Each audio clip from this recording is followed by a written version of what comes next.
Assalamualaikum warahmatullahi wabarakatuh. Tuan-tuan dan puan-puan, alhamdulillah kami telah siapkan sedikit shilling yang kami sebutkan sebelum ni. Kami tak simpan duit tuan-tuan. Kami guna untuk buat shilling untuk baik pulih asrama, bagi keselesaan kepada anak pelajar Pondok Rehab Al-Badah untuk meraihkan menuntut ilmu di pondok ini. Allah Subhanahu wa taala berfirman, "Alladzina yunfiquna amwalahum fi sabilillahi kamathali habatin anbatat sab'a sanabila fi kulli sumbulatin mi'atu habbah. Wallahu yudha'ifu liman yasha." Allah Taala sebut, adapun orang-orang yang menginfakkan harta mereka fi sabilillah untuk meninggikan agama Allah, Allah Taala gandakan seumpama satu benih dicambahkan dengan 7 tangkai, setiap tangkai berbuah sebanyak 100 biji.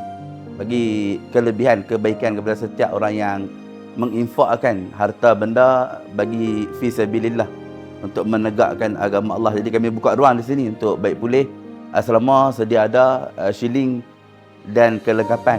Serba sedikit lagi untuk tuan-tuan puan-puan bagi sumbangan, boleh menerusi link yang tertera di skrin tuan-tuan ataupun menerusi QR yang tertera.